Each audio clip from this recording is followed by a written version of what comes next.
സ്നേഹപൂർവ്വം ഷമ സീരിയലിൻ്റെ ലേറ്റസ്റ്റ് എപ്പിസോഡിൻ്റെ റിവ്യൂയിലേക്ക് എല്ലാവർക്കും സ്വാഗതം.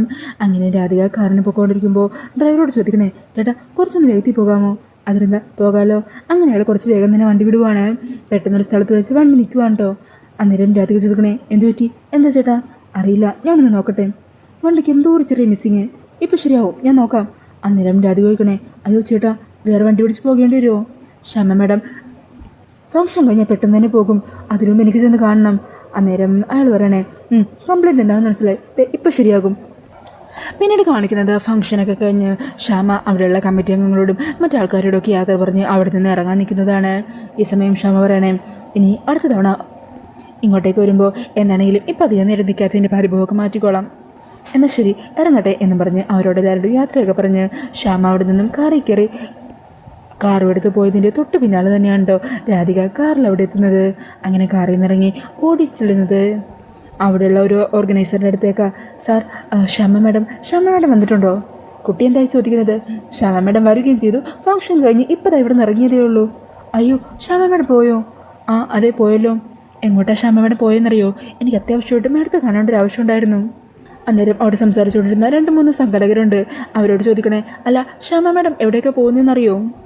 ആ, ഇവിടെ അടുത്തൊരു ശ്രീകൃഷ്ണപുരം ക്ഷേത്രമുണ്ട്, അങ്ങോട്ടേക്കാണ് മാഡം പോയത്. അന്നേരം രാധിക ചോദിക്കണേ, അതെവിടെയാ? ഇവിടുന്ന് കുറേ ദൂരമാണോ? ഇല്ല, ഇവിടുന്ന് ഒരു 2 കിലോമീറ്ററേ ഉള്ളൂ, എടമറ്റത്തെ ക്ഷേത്രം. ആ എന്നാൽ ശരി, ഞാനിപ്പോൾ തന്നെ അങ്ങോട്ട് പൊക്കോളാം. അന്നേരം അതിലൊരാൾ ചോദിക്കണേ, അല്ല കുട്ടി ശ്യാമ മാഡത്തിൻ്റെ ആരെങ്കിലും ആണോ? അല്ല, എന്താ ചോദിച്ചത്? മറ്റൊന്നുമല്ല, ശ്യാമ മാഡത്തിനെയും കുട്ടിയെയും കാണാൻ ഒരേപോലെ തന്നെ ഇരിക്കുന്നുണ്ടായിരുന്നു. അങ്ങനെ പറഞ്ഞ് രാധിക അവിടെ നിന്നും വേഗം തന്നെ കാറിൽ കയറുവാണ്. ഈ സമയം അവരെ പരസ്പരം പറയണേ, കണ്ട ശ്യാമ മാഡത്തിൻ്റെ മകളാണെന്ന് തോന്നുമല്ലേ? അതേ മുഖച്ചായ, പക്ഷെ മാഡം എന്നാണല്ലോ കുട്ടി വിളിച്ചത്. എന്താണോ എന്തോ, രണ്ടുപേർക്കും ഒരേ സാമ്യം തന്നെയാണ്. അങ്ങനെയൊക്കെ അവർ സംസാരിച്ചുകൊണ്ട് നിൽക്കുക. ഇതേസമയം കാറിൽ കയറിയ രാധിക ഡ്രൈവറിനോട് പറയണേ, അതെ ചേട്ടാ, ഇവിടുന്ന് 2 കിലോമീറ്ററേ ഉള്ളൂ ഇടമറ്റത്ത് ശ്രീകൃഷ്ണപുരം ക്ഷേത്രത്തിലേക്ക്, അങ്ങോട്ടേക്ക് ശ്യാമ മാഡം പോയത്, വേഗം അങ്ങോട്ടേക്ക് വണ്ടി വിട്ടോ. അന്നേരം ഡ്രൈവർ പറയണേ, എന്നാണെങ്കിലും ചേച്ചി വിഷമിക്കാതിരിക്കുക, കഴിഞ്ഞ തവണ വണ്ടിക്ക് ഒരു ചെറിയ പണിമുടക്ക് വന്നായിരുന്നോ മാഡത്തെ കാണാൻ പറ്റാതെ മിസ്സായിപ്പോയത്, പക്ഷേ ഇത്തവണ ഞാൻ കറക്റ്റായിട്ട് എത്തിക്കും. അങ്ങനെ പറഞ്ഞ് അയാൾ വണ്ടി വിടുവാണ്. പിന്നെ അയാൾ തന്നെ ബെഞ്ചമിനും പറപ്പിച്ച് വിടുന്നുണ്ട് കേട്ടോ. പിന്നീട് കാണിക്കുന്നത് ശ്യാമയും അമൃതയും കൂടി ആ ഒരു ക്ഷേത്രത്തിലെത്തുന്നതാണ് കേട്ടോ. അങ്ങനെ അവർ നേരെ തന്നെ നടയിലേക്ക് ചെന്ന് അവിടെ ഭഗവാന് മുന്നിൽ തൊഴുത്ത് പ്രാർത്ഥിച്ചുകൊണ്ട് നിൽക്കുവാണ്. ഭഗവാനെ, എൻ്റെ മോളുടെ പിന്നാലെ തന്നെ ശത്രുക്കളുണ്ട്, അവളെ എല്ലാ അപകടത്തിൽ നിന്നും രക്ഷിക്കണമേ. ശത്രുക്കളുടെ ഒരു പ്ലാനും പദ്ധതിയും നടക്കാൻ പാടില്ല. എൻ്റെ മോൾക്ക് തുണയായിട്ട് നീ ഉണ്ടാവണേ. അധികം വൈകാതെ തന്നെ ഞാൻ അവളുടെ അമ്മയാണെന്നുള്ള സത്യം അവളോട് എനിക്ക് തുറന്നു പറയാൻ പറ്റണേ. അതിനുള്ളൊരവസരം നീ ആയിട്ട് തന്നെ ഒരുക്കി തന്നെ. ആ സത്യം അവൾ അറിഞ്ഞാലും അവൾ എന്നോട് വെറുപ്പോ ദേഷ്യമൊന്നും കാണിക്കാതെ അവൾ എന്നെ പഴയതുപോലെ തന്നെ സ്നേഹിക്കണേ എന്നൊക്കെ പറഞ്ഞ് ഭഗവാനോട് പ്രാർത്ഥിക്കുവാണ് കേട്ടോ ശ്യാമ. അങ്ങനെ പ്രാർത്ഥനയൊക്കെ കഴിഞ്ഞിട്ട് അമൃത ചോദിക്കണേ, എന്താണെങ്കിലും വലം വെച്ചിട്ടല്ലേ പോകുന്നുള്ളൂ? അതത്രേ ഉള്ളൂ. അങ്ങനെ പറഞ്ഞ് അവർ രണ്ടാളും കൂടി ക്ഷേത്രം വലം വെക്കാൻ തുടങ്ങുവാണ്. ഈ ഒരു സമയത്തായിരിക്കും കാറിലെ രാധിക അവിടെ എത്തുന്നത്. അങ്ങനെ അമ്പലത്തിലെത്തിയ രാധിക നേരെ തന്നെ ഓടി നടയിലേക്ക് ചെല്ലുവാണ്. എന്നിട്ട് ഭഗവാന് മുമ്പിൽ പ്രാർത്ഥിച്ചിട്ട് അവിടെയുള്ള ഒരു ചേച്ചിയോട് ചോദിക്കണേ, ചേച്ചി ശ്യാമ മാഡം ഇങ്ങോട്ട് വന്നില്ലേ? വന്നിരുന്നല്ലോ, കുറച്ചു മുമ്പ് നടയിൽ നിന്ന് പ്രാർത്ഥിക്കുന്നുണ്ടായിരുന്നു. ആണോ? അങ്ങനെ പറഞ്ഞ രാധിക നടയിൽ ചുറ്റും നോക്കുവാണ്. അങ്ങനെ അവിടെ പ്രാർത്ഥിച്ചതിന് ശേഷം അവിടെയുള്ള ശ്യാമേനെ തിരിഞ്ഞ് ക്ഷേത്രത്തിന് ചുറ്റും വലം വെച്ചുകൊണ്ടിരിക്കുവാണ് കേട്ടോ.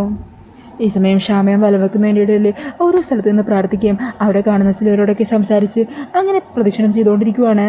ഇതേസമയം രാധിക അവിടെ എല്ലാം ശ്യാമയെ തന്നെ തിരിഞ്ഞ് ഓരോ മുക്കും മൂലയൊക്കെ നോക്കിക്കൊണ്ടിരിക്കുക. കാണുന്നവരോടൊക്കെ ശ്യാമയെ കണ്ടോ എന്നൊക്കെ ചോദിക്കുന്നുണ്ട്. അന്നേരം അവർ ഇപ്പോൾ സംസാരിച്ച കാര്യമൊക്കെ പറയുവാണ് കേട്ടോ. അങ്ങനെ തന്നെ തൊട്ടരികിൽ തന്നെ ശ്യാമമാരുണ്ടെന്നറിഞ്ഞ് ഒന്ന് കാണാനുള്ള ആഗ്രഹത്തിൽ എല്ലായിടത്തും നോക്കിക്കൊണ്ട് നടക്കുവാണ് കേട്ടോ രാധിക. ഈ സമയം ബെഞ്ചമിനും ആ ഒരു ക്ഷേത്രത്തിലെത്തുന്നുണ്ടാവും. അന്നേരം രാധികയുടെ ഡ്രൈവർ ഉണ്ടല്ലോ, അയാൾ അവിടെ ക്ഷേത്രത്തിൽ ആരോടെ സംസാരിച്ച് കാർ ഒതുക്കിയിട്ട് നിർത്തിയിരിക്കുന്നത് ബെഞ്ചമിൻ കാണുവാണ് കേട്ടോ. അതുകൊണ്ട് ബെഞ്ചമിൻ അവിടെ തന്നെ ഒരു സൈഡിലായിട്ട് കാർ ഒതുക്കി രാധിക വരുന്നതും നല്ലൊരു അവസരം കിട്ടുന്നതും കാത്ത് വെയിറ്റ് ചെയ്തുകൊണ്ട് നിൽക്കുവാണ്. അങ്ങനെ ക്ഷേത്രം ചുറ്റും വലം വെച്ച് കഴിഞ്ഞതിന് ശേഷം ശ്യാമയും അമൃതയും കൂടി കാറിൻ്റെ അങ്ങോട്ടേക്ക് നടക്കുവാണ് കേട്ടോ. ഈ സമയം രാധിക അത് ഫുള്ളും ചുറ്റി വലം വെച്ച് വന്നിട്ടുണ്ടാകും. അന്നേരം അവിടെ എങ്ങും ശ്യാമയെ കാണാതെ ആകെ സങ്കടത്തിലും അവശമായിട്ട് നിൽക്കുമായിരിക്കും. അന്നേരം ആദ്യം കണ്ട് ചേച്ചി ചോദിക്കണേ, മോളെ ശ്യാമ മേഡത്തെ കണ്ടില്ലേ മോള്? ഇല്ല ചേച്ചി, ഞാൻ എല്ലായിടത്തും നോക്കി. ഇപ്പോൾ ശ്യാമ മേഡം കാറിൽ അങ്ങോട്ടേക്ക് നടക്കുന്നുണ്ടായിരുന്നല്ലോ. ആണോ? അങ്ങനെ പറഞ്ഞ് രാധിക അവിടെ നിന്ന് വേഗം ഓടുവാണ്. ഇതേസമയം രാധിക അങ്ങോട്ടേക്ക് ഓടി പോകുമ്പോഴേക്കും കാറിൻ്റെ അടുത്തേക്ക് നടക്കുന്ന ശ്യാമേനെ കാണുവാണ് കേട്ടോ. എന്നാൽ മുഖം കാണാൻ പറ്റുന്നില്ല. രാധികയാണെങ്കിൽ അവിടെ നിന്ന് ഓടി വരുന്നേ ഉള്ളൂ. ഈ സമയം ഏതോ ഒരു കുട്ടി മാഡം എന്ന് പറഞ്ഞ് വിളിക്കുമ്പോൾ കാറിൽ കയറാൻ തുടങ്ങിയ ശ്യാമ പെട്ടെന്ന് തിരിയുവാണ്. അങ്ങനെ തിരിയുന്ന ശ്യാമനെ രാധിക കാണുവാണ് കേട്ടോ. ആദ്യമായിട്ട് തൻ്റെ അമ്മയെ കണ്ട് വിശ്വസിക്കാനാവാതെ ഞെട്ടലോടുകൂടി അവിടെ തന്നെ നിന്ന് പരിസരം മറന്ന് ശ്യാമയെ തന്നെ നോക്കി നിൽക്കുവാണ് രാധിക. ഈ സമയം ശ്യാമയാണെങ്കിൽ തന്നെ വിളിച്ച ആ കുട്ടിയെ കാണുകയും സംസാരിക്കുകയും പിന്നീട് ആ കുട്ടിയോട് യാത്രയൊക്കെ പറഞ്ഞ് കാറിൽ കയറി പോവുകയും ചെയ്യുന്നുണ്ട്. ഇത് കാണുന്നതും രാധിക ഒന്ന് സംസാരിക്കാനായിട്ട് ശ്യാമയുടെ അരികിലേക്ക് ഓടി ചെല്ലുന്നുണ്ടെങ്കിലും അവിടെ നിന്നും കാറെടുത്ത് അവർ പോകുവാണ് കേട്ടോ. അങ്ങനെ രാധികയാണെങ്കിൽ പുറത്തേക്ക് റോഡിലേക്ക് ഇങ്ങനെ ഓടി വന്ന് ശ്യാമയുടെ വണ്ടി പോയത് നോക്കി തൻ്റെ കൺമുമ്പിൽ ആദ്യമായിട്ട് താൻ ശ്യാമമ്മയുടെ കണ്ട ആ കാര്യമൊക്കെ ഓർത്ത് വിശ്വസിക്കാനാവാത്ത മട്ടിൽ തന്നെ നിൽക്കുവാണ്. ഈ സമയം റോഡിൽ തനിയെ നിൽക്കുന്ന രാധികയെ കാണുന്നതും ബെഞ്ചമിൻ വേഗം തന്നെ മുഖമൊക്കെ മറിച്ച് ജീപ്പെടുത്ത് അതിവേഗത്തിൽ രാധിക ഇടിച്ചിടാനായിട്ട് പോകുവാണ് കേട്ടോ. ഈ സമയം ഒരു വണ്ടി വരുന്നത് കാണുന്നതും അടുത്ത് നിൽക്കുന്ന ചേച്ചി പറയണേ, മോളെ ദേ വണ്ടി വരുന്നു. അന്നേരം രാധിക പെട്ടെന്ന് പിന്നോട്ട് മാറുന്നതും ബെഞ്ചമിൻ്റെ ആ ശ്രമം പാഴാകുവാണ്.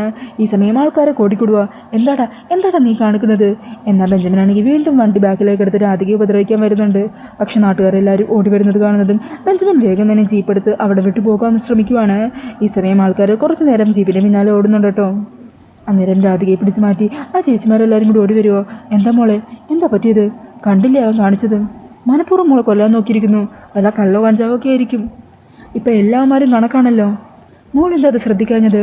അന്നേരം രാധിക പറയണേ, അത് പിന്നെ ഞാൻ ശ്യാമമ്മയുടെ കാണാനായിട്ട് വന്നപ്പോൾ ശ്യാമമ്മയുടെ പെട്ടെന്ന് വണ്ടി എടുത്ത് പോയത് കാരണം അതിനൊരു ടെൻഷനിലും പലബരത്തിലും ഒക്കെ നിൽക്കുമായിരുന്നു. അത് കാരണം ശ്രദ്ധിക്കാൻ പറ്റിയില്ല. മോളെ സൂക്ഷിക്കണ്ടേ? ഇവന്മാർക്കൊക്കെ ഒരു വെളിവും വെള്ളിയാഴ്ച ഇല്ലാത്തവന്മാരാണ്. നമ്മൾ സൂക്ഷിച്ചില്ലെങ്കിലേ നമ്മുടെ ജീവൻ തന്നെയാണ് നഷ്ടപ്പെടുന്നത്. അങ്ങനെയൊക്കെ പറഞ്ഞ് അവരവിടെ നിന്ന് പോകുവാണ് കേട്ടോ. ഈ സമയം രാധികയാണെങ്കിൽ ശ്യാമയെ കണ്ട് മനസ്സ് നിറഞ്ഞ് നിൽക്കുവാണ്. അന്നേരം രാധിക പറയണേ, ശ്യാമ മാഡം എന്നെപ്പോലെ തന്നെയാണ്, ഒരു മാറ്റവും ഇല്ല. അങ്ങനെ പറഞ്ഞ് ഒത്തിരി സന്തോഷത്തോടെ നിൽക്കുവാണ് കേട്ടോ രാധിക. പിന്നീട് കാണിക്കുന്നത് വരുണും പരമേശ്വരനും കൂടി കമ്പനിയിലെ പ്രശ്നത്തെക്കുറിച്ച് സംസാരിക്കുന്നതാണ്. അന്നേരം വരുൺ പറഞ്ഞേ, സത്യം പറഞ്ഞാൽ ഇതുപോലൊരു പ്രതിസന്ധി നമ്മുടെ കമ്പനിയിൽ വരുമെന്ന് ഞാൻ സ്വപ്നത്തിൽ പോലും വിചാരിച്ചില്ല. ഒട്ടും പ്രതീക്ഷിക്കാത്തൊരു തിരിച്ചടിയായിപ്പോയി ഇത്. നമ്മുടെ കമ്പനി കുറേ നാളായിട്ട് ട്രൈ ചെയ്തുകൊണ്ടിരുന്ന ഒരു പ്രോജക്റ്റ് ആയിരുന്നു ഇത്. സത്യം പറഞ്ഞാൽ അത് വളരെ ഈസി ആയിട്ട് നമ്മുടെ കയ്യിലേക്ക് വന്നപ്പോൾ പിന്നെ ഒന്നും വിചാരിച്ചില്ല. എന്നാൽ അവസാനം ഇങ്ങനെയൊക്കെ ആയി മാറി. അന്നേരം പരമേശ്വരൻ പറയണേ, നമ്മുടെ കമ്പനിയിലെ പ്രോഡക്റ്റിനെ കുറിച്ച് ആൾക്കാർ ഇങ്ങനെയൊക്കെ പറയുക, അതവിടെ ബ്ലോക്കായിട്ട് തടഞ്ഞു വെച്ചിരിക്കുക. ഇതൊക്കെ സത്യം പറഞ്ഞാൽ നമുക്ക് സാമ്പത്തിക നഷ്ടം മാത്രമല്ല, നമ്മുടെ കമ്പനിക്ക് ഒരു റെപ്യൂട്ടേഷൻ ഉണ്ടല്ലോ, അതിനെക്കൂടി ബാധിക്കുന്ന കാര്യങ്ങളാണ്. സോറി അച്ഛാ, എൻ്റെ ഭാഗത്തുനിന്ന് ഒരിക്കലും ഇങ്ങനെ ഒരു മിസ്റ്റേക്ക് വരാൻ പാടില്ലായിരുന്നു. അന്നേരം പരമേശ്വരൻ പറയണേ, വരുൺ, നമ്മുടെ ബിസിനസ്സിൽ ശത്രുക്കൾക്ക് പതിയിരിക്കാൻ വളരെ എളുപ്പമാണ്. അവരെ നമ്മൾ കണ്ടുപിടിക്കാനും കുറച്ച് ബുദ്ധിമുട്ടാണ്.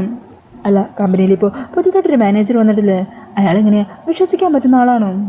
ബെഞ്ചമിനെ കുറിച്ച് അച്ഛനോട് ഞാൻ പറഞ്ഞിട്ടില്ലേ, സാമൂഹ്യ സേവനം അങ്ങനെ വളരെ നല്ല കാര്യങ്ങളായിട്ട് നടക്കുന്ന ഒരാളാണ്. മാത്രമല്ല വലിയൊരു ബിസിനസ് സാമ്രാജ്യം തന്നെ ബെഞ്ചമിനുണ്ട്.